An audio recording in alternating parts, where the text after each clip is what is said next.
Latifah, if you can just unmute yourself, I'm going to unmute everybody.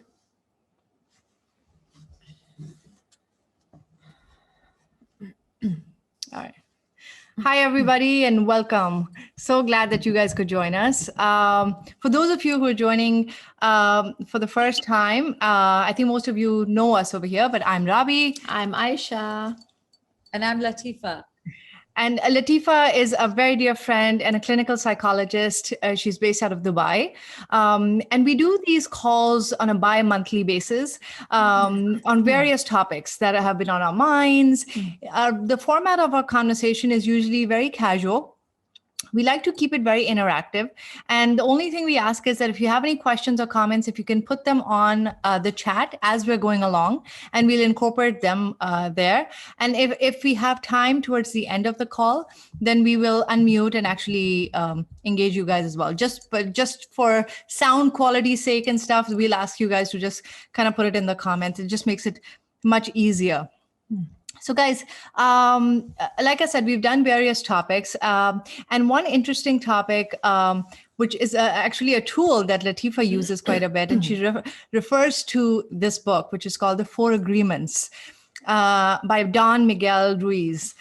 And we thought this would be a perfect topic for our conversations today. Sorry, I'm just joining people in as well. Yeah, so Latifah, I'll just start off with a quick introduction, and then we can kind of, I think, take a dive in into our call. Hi, Zaida. Hi. Hi, Zaida. So our understanding is it's a really small, thin book. It's a really fun read. Latifah had recommended this book a few weeks to us a few weeks ago, and Ayeshah and I both really got into it ourselves as well. So the author basically says that everything a person does and the belief systems that we have are all basically agreements that we have made with ourselves. And those are agreements that have been either taught to us in our household, on how we're raised, on our moral understanding of what our religion or God teaches us. And basically, it's all ideas about who we are, who we think we are, and what is possible and what is impossible. Now, all is hunky-dory, except for when some of these belief systems or beliefs actually don't serve us, because they come from a place of fear, or a fear of something our parents had but has been passed on to us.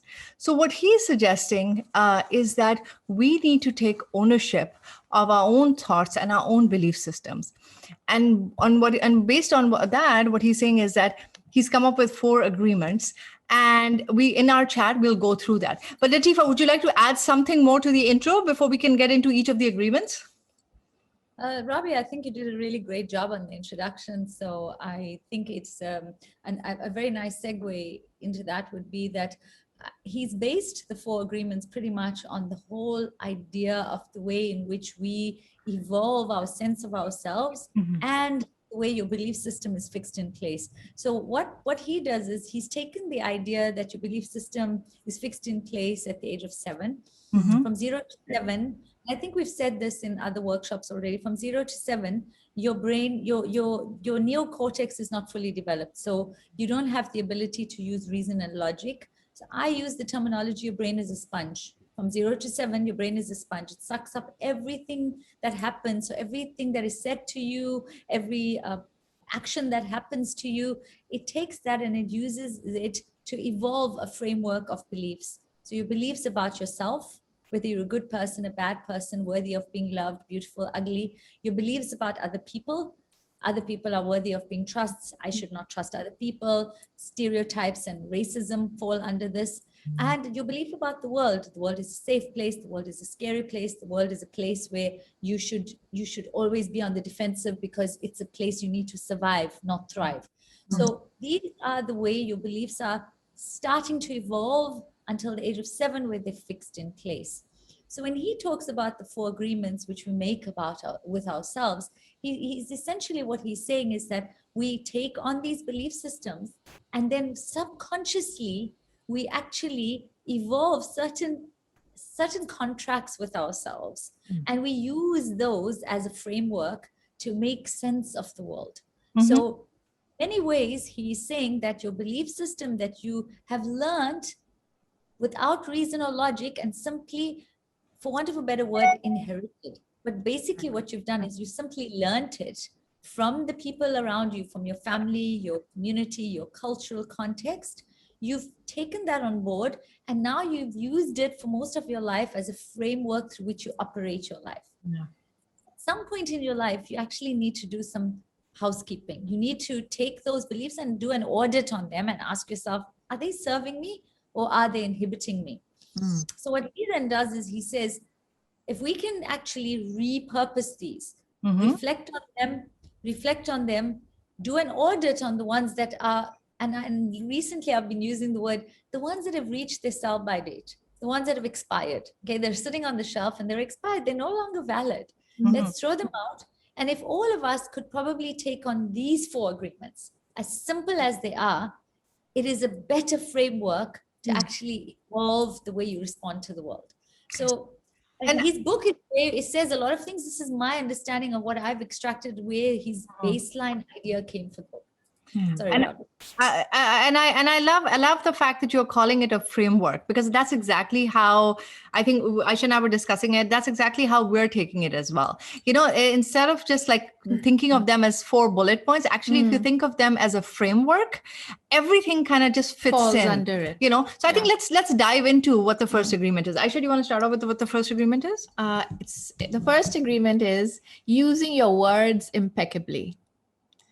So your words, so I think that really struck a chord with me, because I think I've been a big believer for the past many, like 4-5 years, especially, of how words matter in your day-to-day life. The kind of words you use every day plays a huge role in your overall well-being and wellness.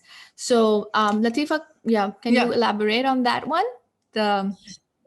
I like to, the way I understand the first agreement is, it's always nice to actually say it as a statement so that you can repeat it over and over. So be impeccable with your word. That's the commitment you make. So when you make the agreement, be impeccable with your word. And what it simply means is that speak your truth, stand behind your truth.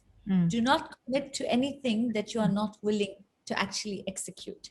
So if you make the commitment to be impeccable with your word, you actually become mindful about whatever you say, because this is an agreement you've made with yourself that if I'm not willing to stand behind the thing that I'm saying, then I'm not going to say it.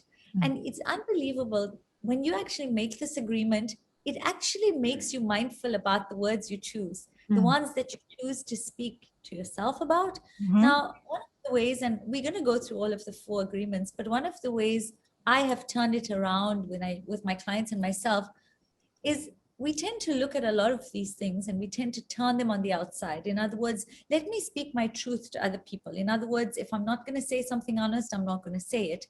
I like to think of it as the first conversation is always with myself. With yourself. Yep. The word that I need to have is to speak my truth to myself.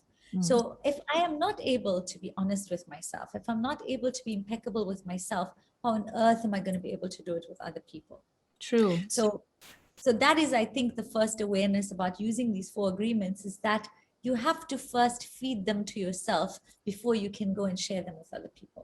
So guys, and just to play the devil's advocate, if I may challenge both of you on this, because a lot of people here would be sitting here thinking, it sounds great, but it's not that easy, right? Because a lot of times we are saying these things to ourselves in our head, and we're being very critical of ourselves, And so, for example, somebody could be thinking, you know what, I'm, in my past, I was really stupid.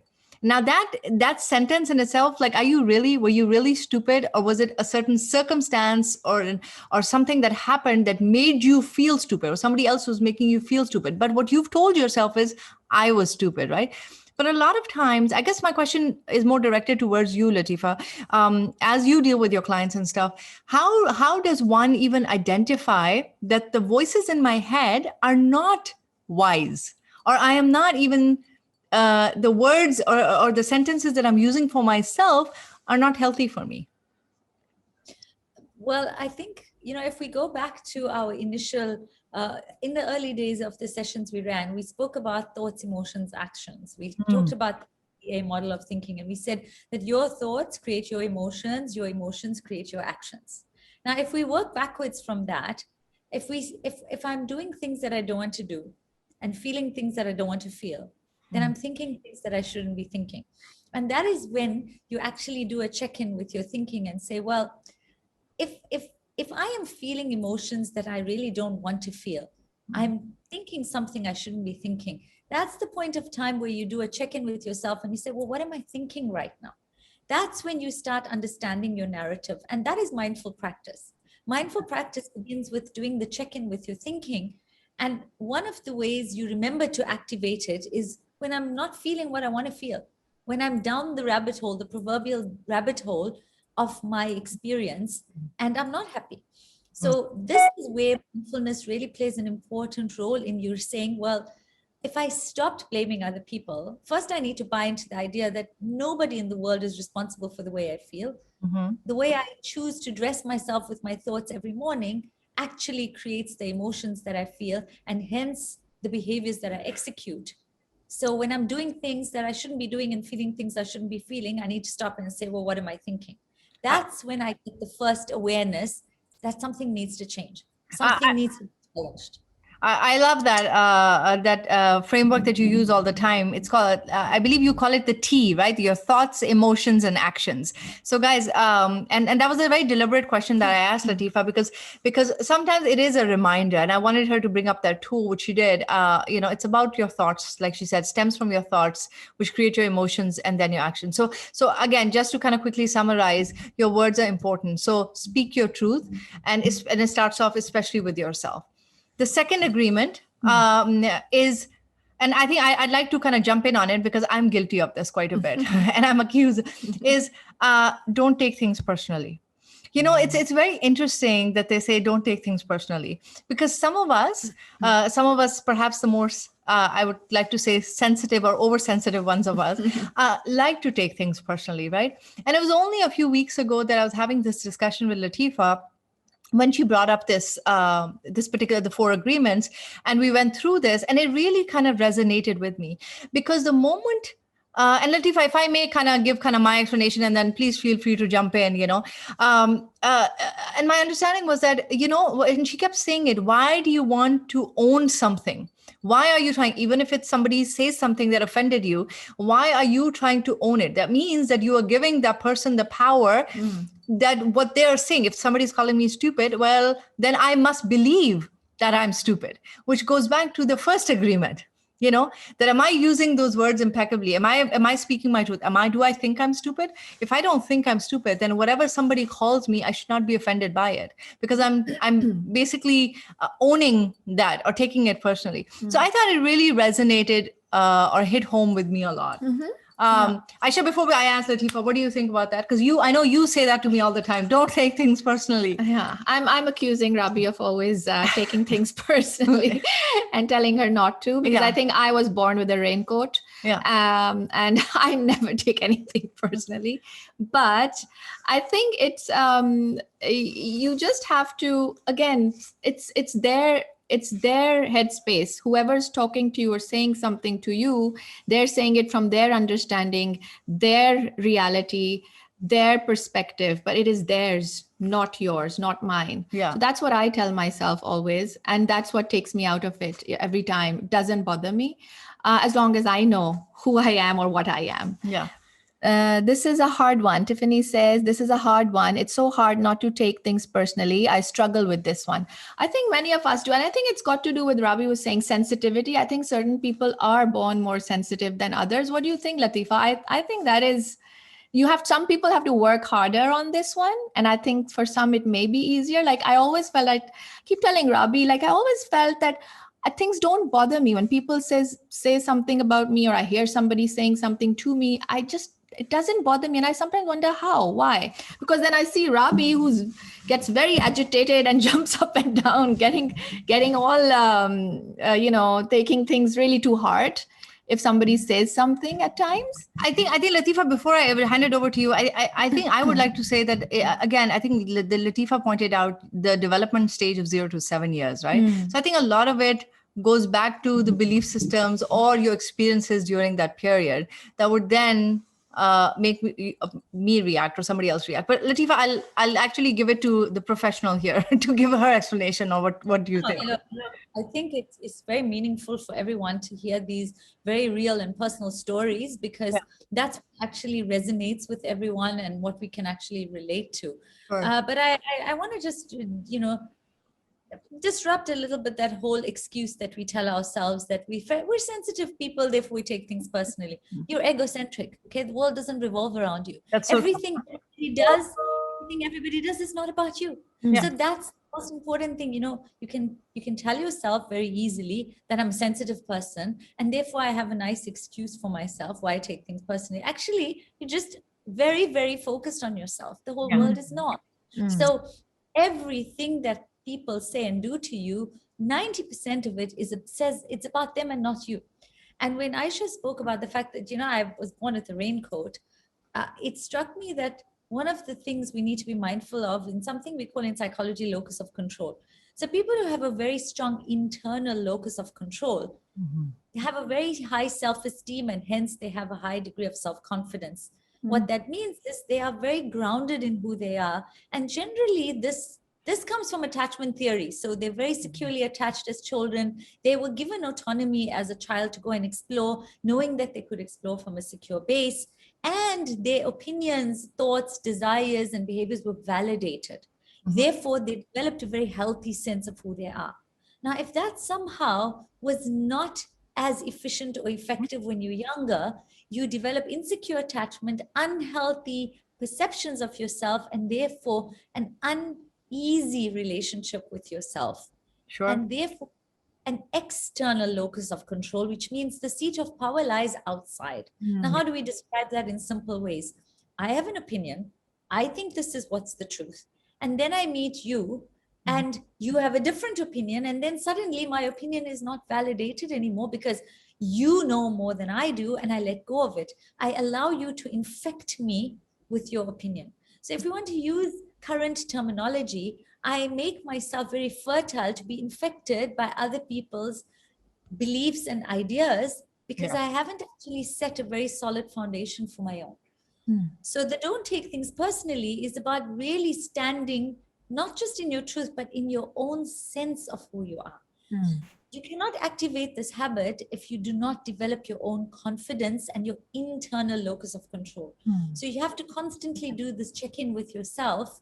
But where do I lie on the spectrum and how can I pull it back? Because the tendency is to just give away that power.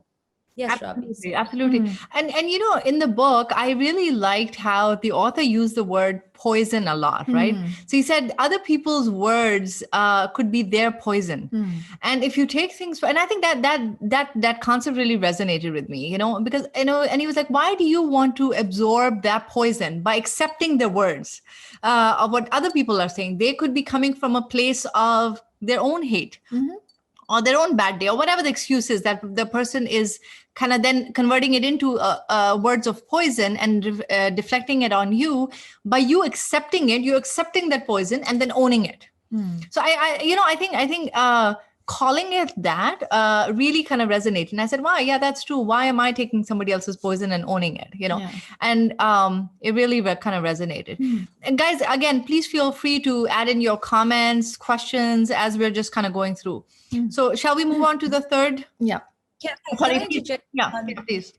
One thing, Rabi, I think one of the ways, if you understand this one, you also understand why currently what we're seeing happening in the world in terms of, in my country at the moment, absolute riots and mass, looting is taking place, is that inability to actually stand for what you believe in on your own and be infected with other people's rhetoric. So that this is what we see when people are able to be seduced by what we call charismatic leaders who are not benevolent. We see this because people are not able to do a check-in or grounded in what they really believe and what they really value, and they give it away very easily. Think about your own beliefs, your own values as your most precious jewels, would you just give them away to any stranger that walked in the street? Right. So that's the thing you need to be thinking about the next time you allow yourself to simply be infected by other people's thoughts and ideas and opinions is, my beliefs and my values are my precious jewels. I'm not going to give them away to every stranger that walks through the door. So Very true. Yeah. Very well said. Exactly. Ayeshah, do you want to tell us what the third one is? The third one is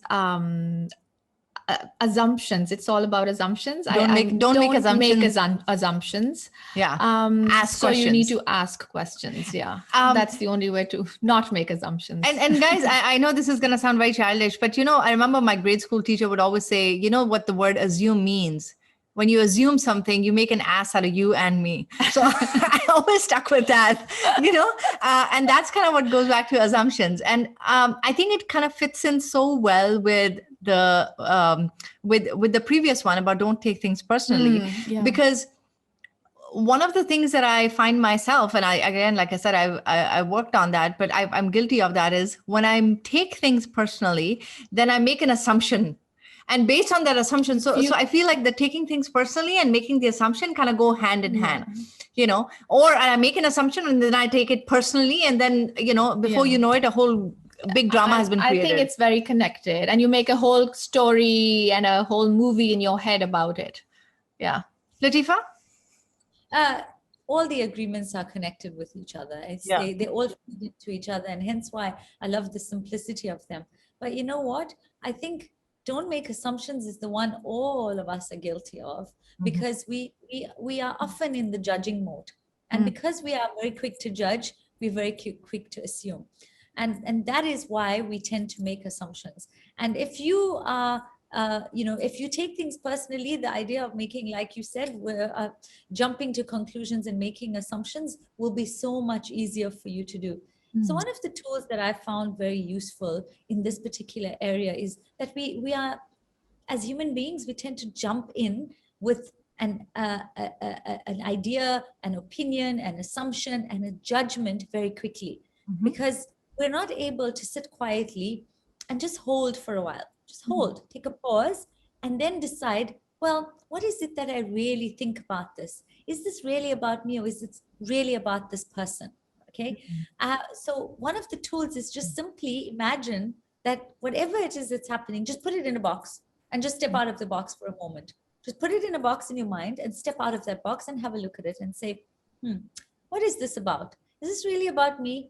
Is this person really a bad person? Is this behavior a reflection of what I know of this person? When you start doing simply that challenge with yourself, the chances of you making an assumption, and let's be honest, we generally make negative assumptions, right? Yeah, We don't assume that, oh my goodness me, everybody just loves me, the world is an amazing place. We don't. We just assume the worst all the time. It's our default setting.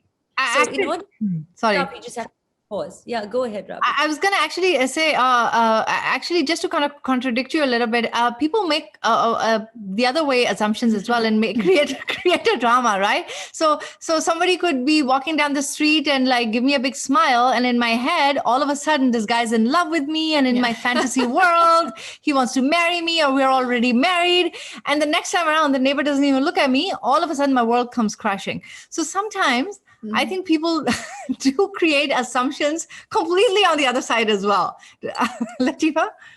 That's called fantasy. And generally, those are my patients in psychiatric wards. So if any of you are doing that every day, walking down the street, please give us a call, because that's not okay. Yeah, but I hear you. I had a patient, every time he sat with me, the first thing he would do is, I'm so good looking, hey?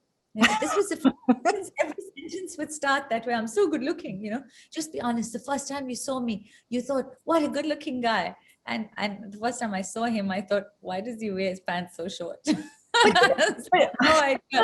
So I think the takeaway from here is that if you take a pause, and then you are less likely to fall into the trap of making assumptions. Awesome. And the final and the fourth agreement in this particular case is do your best. So in my mind, so what does that mean? Do your best? Well, do your best is, to me at least, it is that in everything that you do, you put in your 100%. You put in your honest work. You put in 100%. But I also think of it as when you're working on these agreements, and you kind of put this as a framework, like Latifah said, you kind of create this framework in your head.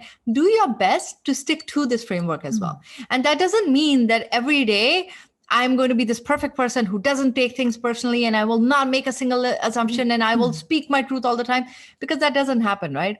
We have our good days and then we slip a few times. But I think to me, the key thing that Latifah said here, guys, which really sits well with me, is pause.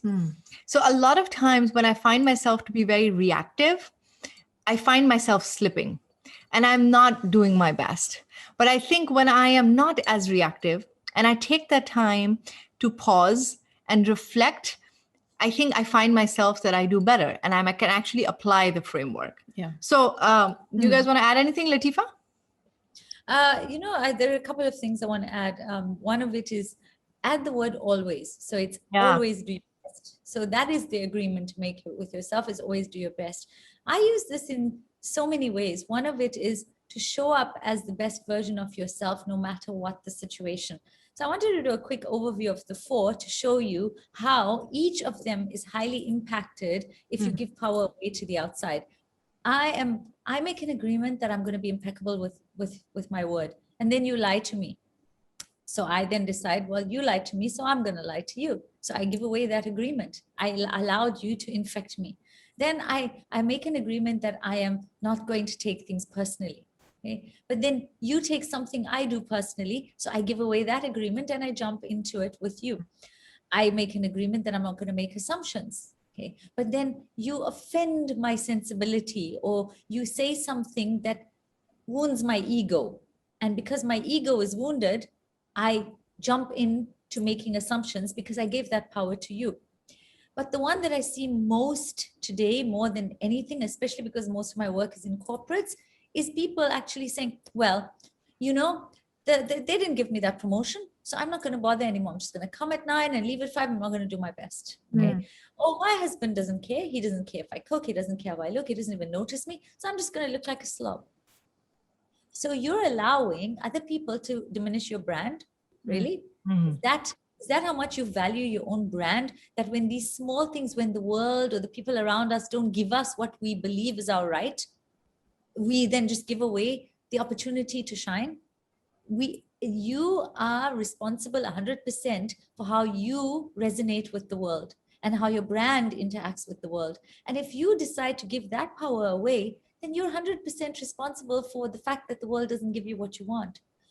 So when you take these agreements and you really look at them, there's such an easy code for living, but you really have to take ownership for them, and you have to stand very grounded in them. And if you do that, that's where the magic happens.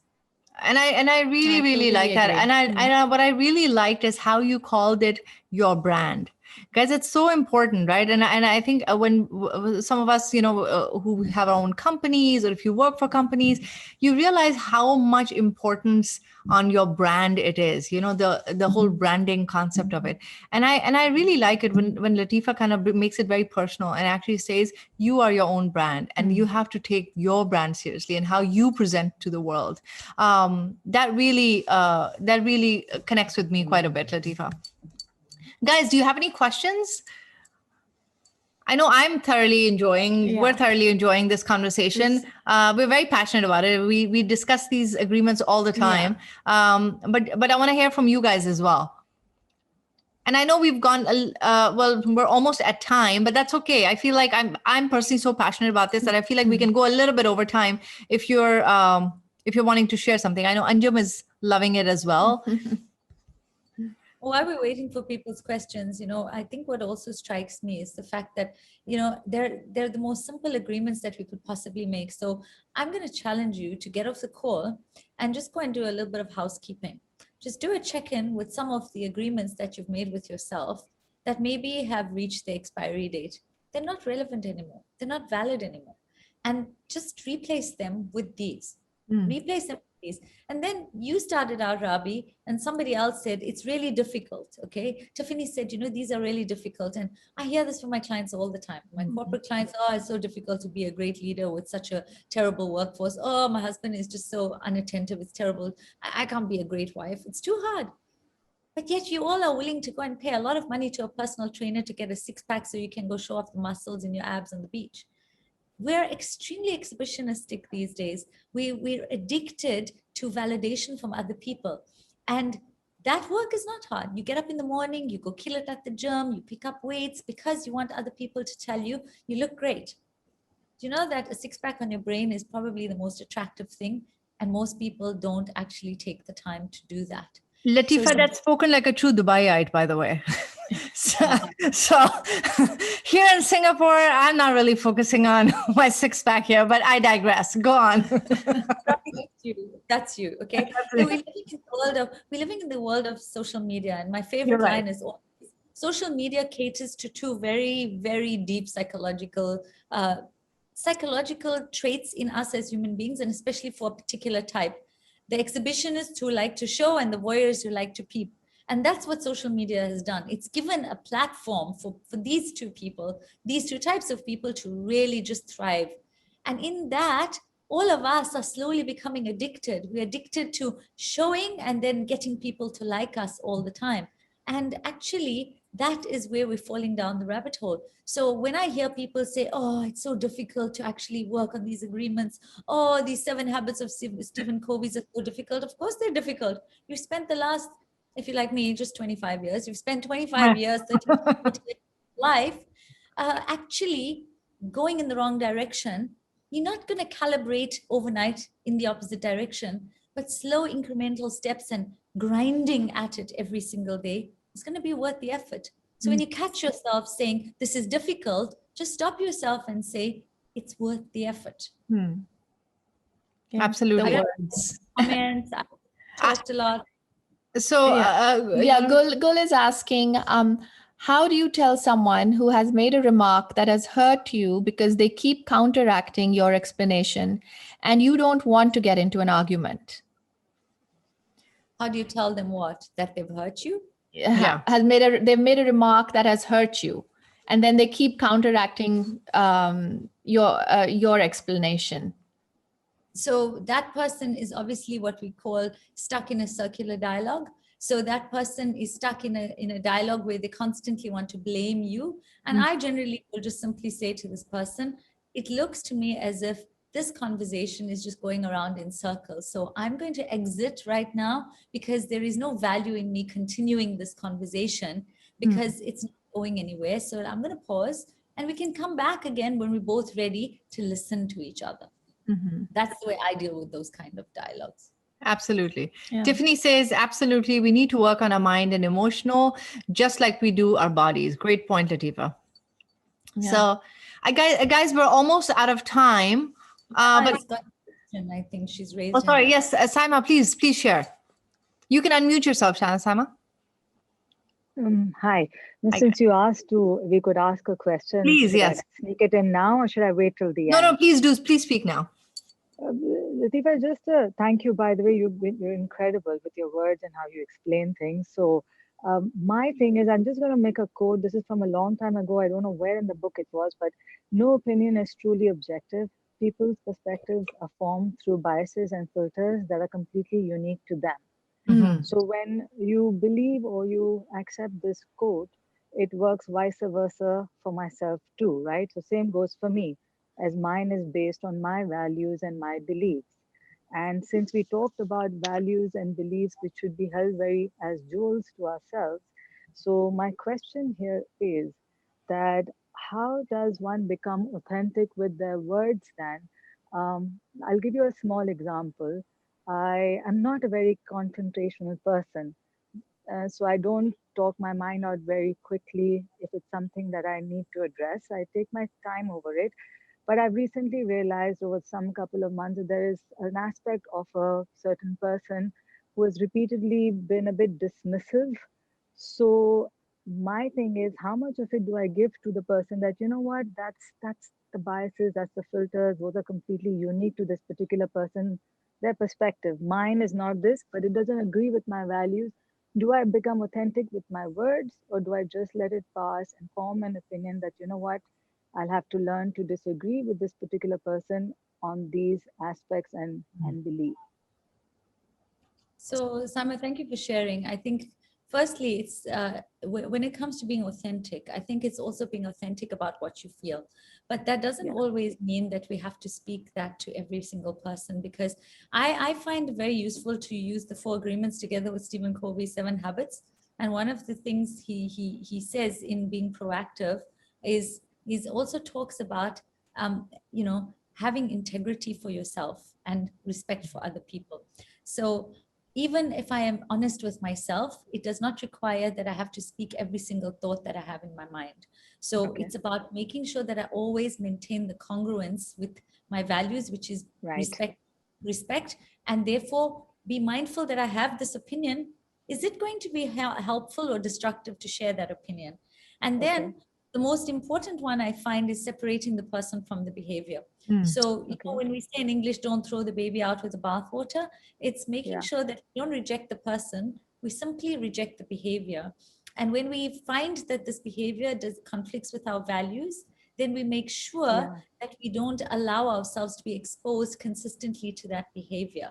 So we make sure that we will create opportunities to not expose ourselves to that behavior, or simply speak our truth by saying it is clear that we speak in different ways. Our values are not congruent. I respect yours, but in order to respect mine, I can't continue this dialogue. Mhm. Absolutely. Nice.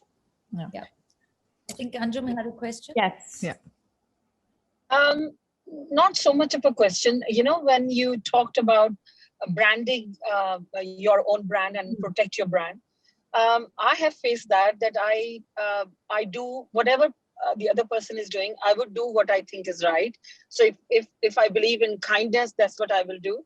But sometimes it just doesn't work, because it seems that they keep that's the person that you are in contact with would just keep trashing you, because they probably know that what agreement you have done with yourself, that I will never be unkind to anyone, would compel you to give more kindness to them. So sometimes it's very hard to protect the brand. Anjum, I hear you. How do you do?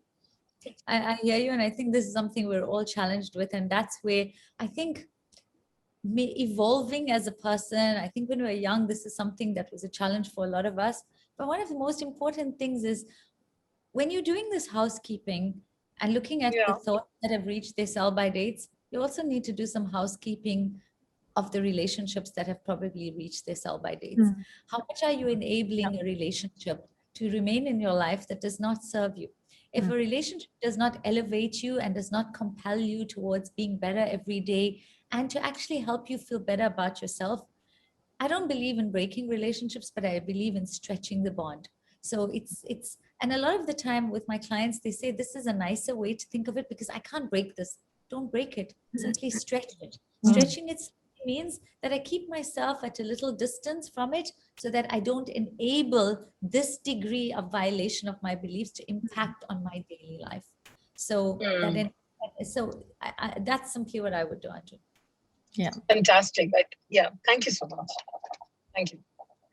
Thank you, guys. Thank I you. think, guys, we're almost, well, not almost, we are definitely out of time and over time. But thank you so much, guys, for joining in. And as always, if you have ideas for other topics, please share them with us. And send us a message, send Latifah or ourselves a message. If you want contact numbers of any one of us, again, let us know. We're more than happy to share Latifah's number or our numbers, either way. And I think that's it from our side. Thank you so much, guys. Thank you very much, everyone. Thank you for being here. Thank you. Take care, guys. Bye-bye. Bye-bye.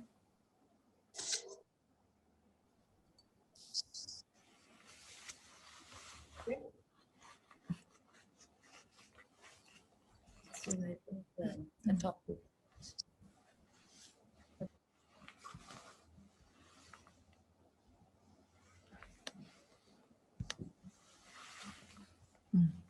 Latifah, you want to dial back in? I'm still here. No, I know. Okay. Or we can exit and come back. Yeah, let's do that. Okay.